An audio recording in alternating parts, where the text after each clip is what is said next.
Поштовани гледачи, добре дојдовте во најновото издание на емисијата Агроинфо на ТВ канал ВИС.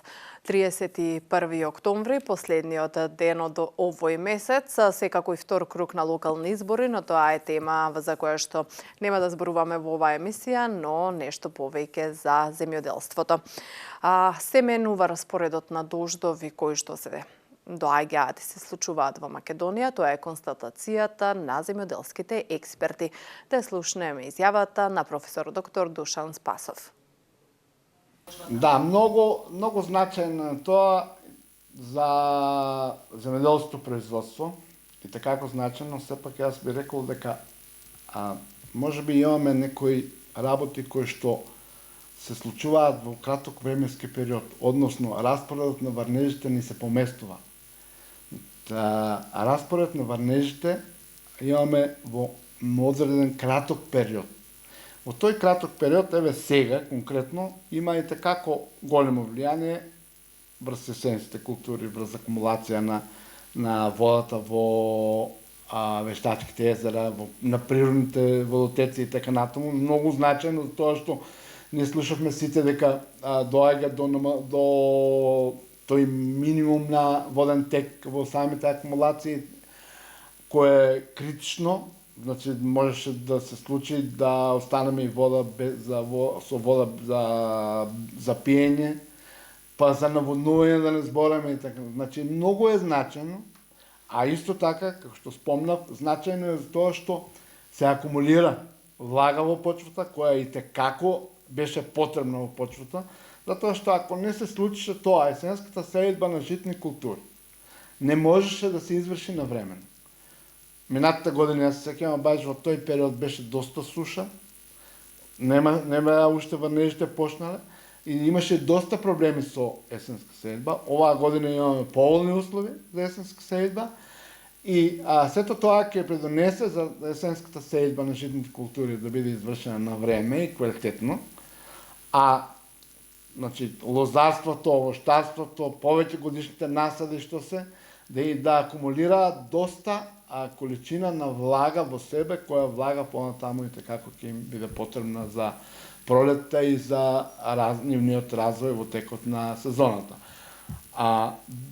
Значи, пак ќе напоменам дека имаме некои изместувања во делот на распоредот на врнежите. Значи, врнежите не се во помал период, можеби среќа наша сега, што се случи, тоа што врнежите беа тихи, не беа обилни, и затоа имаме добро акумулирање и во почвата, и во сите системи, без да се случат некои несакани ефекти, односно несакани катастрофи, како што се поплавите и така натаму. Што можеме да направиме, професоре, бидејќи тоа значи дека имаме многу количина на вода во краток период? Дали треба посебно да се адаптираат земјоделците за акумулирање можеби на таа вода која што би им била потребна? Дали постојат и такви некои насоки кои што може треба да се размислуваат ако потрае овој период? Така еве, по сите кажувања, значи тие глобално климатски промени кои се очекуваат и кои сега јас не сум експерт на таа област да кажам дека веќе се започнати.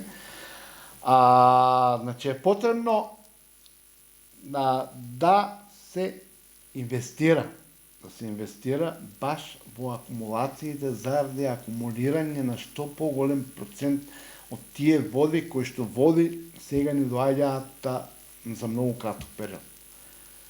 Не само во нови овие брани, акумулации, вештачки и така натаму, него и во постоечките. Јас на неколку наврати тоа го зборам многу оддамна.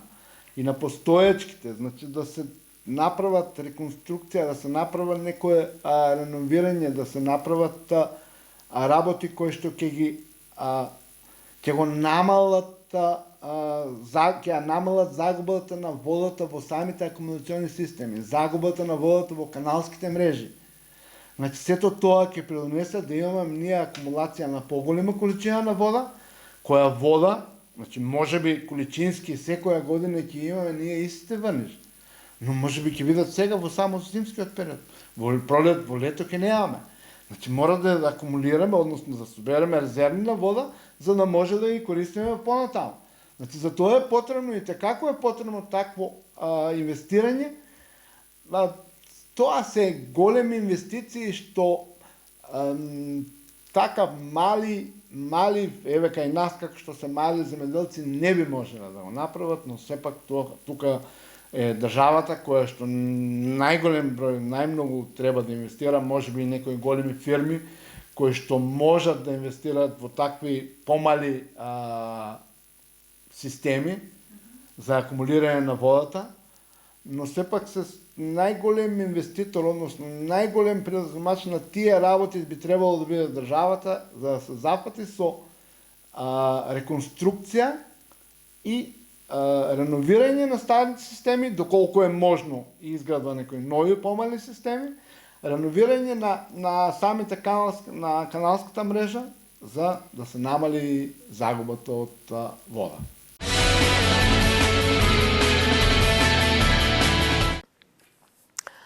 Што и како му треба на македонското земјоделство за да ги достигне современите текови? На оваа тема работат здруженија од Македонија во соработка со нивни италијански колеги. Неопходни се нови политики, правила и модел што ќе овозможат одржлив развој на македонското земјоделство и прехранбената индустрија. Новиот систем треба да биде прилагоден на спецификите, локалните услови и потребите на секторот, но истовремено треба да ги вгради искуствата и позитивните практики од водечките светски развиени земјоделски системи, како што е на пример италијанскиот. Истовремено новиот систем треба да биде дизајниран да одговори на сите акумулирани проблеми со кои се соочуваат земјоделството и секторот за производство на храна во земјава, со актуелните предизвици предизвикани од COVID-19, пандемијата и со влијанието на климатските промени, кое и понатаму се повеќе се зголемува. Ова се дел од заклучоците и клучните препораки од учесниците на конференцијата организирана од М6 Едукативниот центар во партнерство со Амбасадата на Република Италија, посветена на градење отпорни и одржливи земјоделско-прехранбени системи на земјите од Западен Балкан. Маурицио Мартина, поранешен министер за земјоделие на Италија, а сега специјален советник на генералниот директор на Организацијата за храна и земјоделство ФАО, на конференцијата излезе со илустрација на приоритетните мерки што треба да се имплементираат и на глобално ниво за да се надминат предизвиците со кои се соочува индустријата за снабдување со храна на глобално ниво под влијание на корона кризата и климатските промени.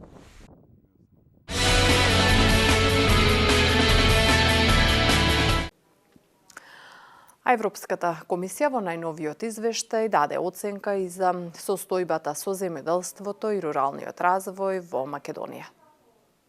Македонија е умерено подготвена во повеќето области од земјоделството и руралниот развој. Добро ниво на подготовка има во делот на безбедноста на храната, ветеринарната и фитосанитарната политика, додека во рибарството, регионалната политика, координацијата на структурните инструменти и финансиските и буџетските одредби нема или бележи ограничен напредок, оценува Европската комисија во најновиот извештај за напредокот на земјата што беше објавен вчера. Според комисијата, одреден напредок е постигнат и во сегментот на усогласување со правилата на Европската Унија за заедничка организација на пазарот. Во однос на руралниот развој, добар напредок е евидентиран во апсорбција на ЕУ фондовите ИПАР-2. До крајот на 2020 година исплатите надминале 4 милиони евра. Напредуваат и подготовките на ИПАР-3 програмата. Од суштинско значење е кадровската екипираност на платежната агенција на која треба да се поработи, а и националната политика за рурален развој треба да се усогласи со правото на Европската Унија. Наредната година Македонија треба особено да поработи на раздвојување на директните плаќања, како и пренесување на фарм регистарот и системот за идентификација на парцели на платежната агенција.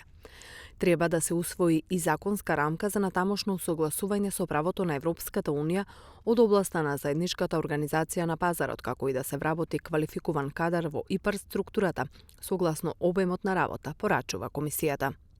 Во делот на безбедноста на храната и ветеринарната политика, каде е евидентирана добра подготовка, се сугерира да се зајакнат капацитетите за собирање податоци, верификација и анализа на Агенцијата за храна и ветеринарство, да се подобри функционирањето и сигурноста на системот за идентификација и регистрација на животните, како и да се спроведат акции за постигнување одржлива употреба на пестициди, стои во извештајот.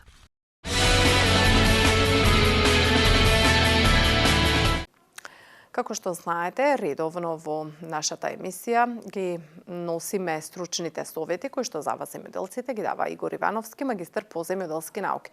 Да слушнеме што овој пат советува. Добар ден, почитувани. Се наоѓаме период каде што веќе сведоци сме стартува новата раногринарска култура во овој југоисточниот дел на Македонија. Раногринарска култура, каде што примеме Струмичкиот регион, но исто така и другите региони, другите делови на оваа котлина, исто така дел се зафатени или одгледуваат производителите раногринарски култури. Знаеме дека раногринарската година стартува со култура која што е најотпорна на ниски температури, тоа е зелката, значи веќе почна голем број на производители да обезбедуваат да купуваат семенски материјал од зелка, некои побрза почнува да сејат зелката, иако не знаеме каква зима не очекува, но без разлика како што е, би сакал да искористам ова прилика да ве потсетам на сите оние производители, земјоделски производители кои што одгледуваат одредена количина на земјоделски култури, да ве потсетам дека по поникнувањето на растенијата пожелно и препорачливо е да се изврши садење, односно за да се спречи топењето, односно сечењето на расадот.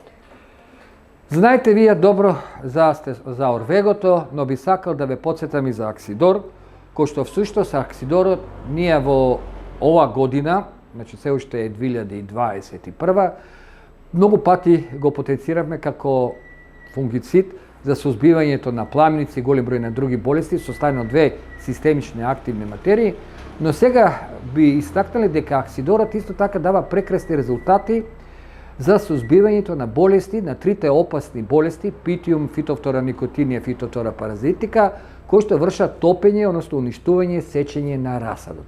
Значи, аксидорот е составено од две компоненти, кои што рековме успешно служи за сузбивањето на овие болести. Доза или концентрација може тука да оди 25 до 30 мл во 10 литра вода и нормално во комбинација со сигнумот кој што оди во доза од 8 до 12 грама, просечно 10 грама во 10 литра вода, ова комбинација ќе даде добри резултати затоа што пак сигнумот ги сузбива кој што исто така врши уништувањето на расадот, тоа е белото гниење, склеротинија и сивото гниење, односно ботритис. Значи, заеднички ќе се на секој 7 дена препорачливо е да се третираат самите растенија со цел да се спречи уништување на самиот расад. Ние во минатата земјоделска емисија спомнавме нешто за унимаксот, гранулисаното ѓубриво, кажавме може да се употребува и треба да се употреби пред расадот. Сега би сакал, кога стану збор еве за расад, да спомнам нешто и за славол. Славолот има две форми, славол и славол ВВЛ. Славолот ВВЛ е поконцентриран и обично се употреба фолиарно со прскање, додека славолот може да оди во систем капка по капка или во расадот со залевање. Ово го потенцирам затоа што една од предноста на славолот е тоа што врши стимулатор, врши стимулирање на целото растение, да може да расте, да се развива, а знаеме дека обично периодот кога се одгледуваат земјоделските култури, односно расадот на раногринарските култури, е период на облачно време, пониски температури, помалку сонце, полоши услови за развитокот на расадот, на самите растенија, така што славолот може неколку пати во текот на одгледувањето на расадот да се изврши полевење со славолот и на тој начин славол ќе помогне растението да расте, да се развива и нормално да се добие првокласен расад. Доза на употреба на славолот обично велиме дека е 80 до 100 грама во 10 литра вода, но ако е почесто, тогаш може да дојде до 60 до 80 грама во 10 литра вода. Нормално не е фитотоксичен, не е опасен за младите растенија, не мора пота никакво миење, него едноставно со вадилка или па во комбинација со препаратите да се испраска полека, да навлезе малку во надлабочие до 1 сантиметар, со тоа што растенијата не само што ќе бидат заштитени против болести, него и ќе се стимулираат да нормално да растат, да се развиват и да се добие првокласен расад.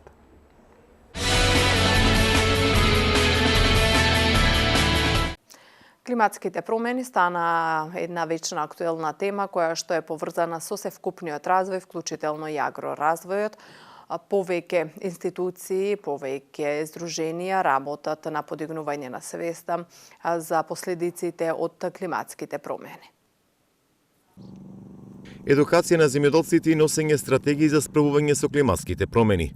Ова е пораката што ја упати Рурална коалиција која ја почна кампањата Климатска акција, бидејќи констатирале дека многу малку земјоделци се информирани како да се превенира и заштити од климатските промени, заради кои земјоделското производство е намалено за 6% на светско ниво. Всушност сите чинители на локално ниво ќе треба да започнат да превземаат поголем број на активности во насока на облажувањето, на исправувањето со климатските промени, па така, како држава ние сме исправени пред предизвикот на носење на стратегијата за климатска акција, национални планови за климатски акции, кои што, меѓу другото, во себе исто така предвидуваат и обврски за носење на поединечни такви акции, такви планови за климатски акции и на општините. Клучен сегмент се и младите кои мора во иднина да бидат двигатели, пред се како да се соочат со долготрајните суши, пороните дождови, временските непогоди.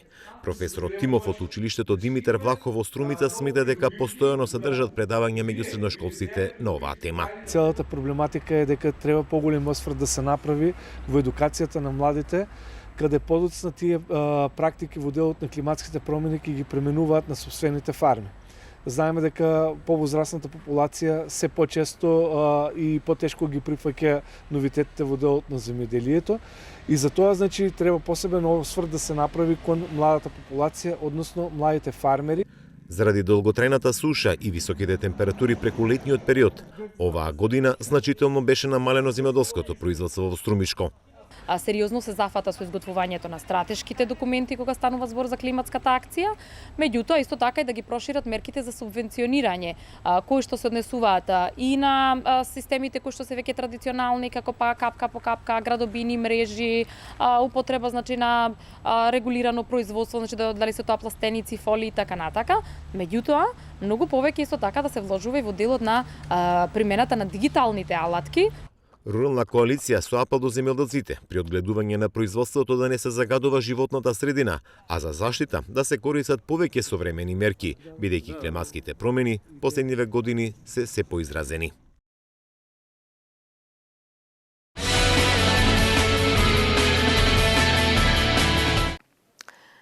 И на крај на оваа наша емисија да слушнеме и видиме што интересно се случува надвор од Македонија поврзано со современи земјоделски технологии.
Почитувани гледачи, тоа беше се во ова најново издание на емисијата Агроинфо на ТВ канал. Ви се благодарност за вниманието со кое не следевте. Пријатно.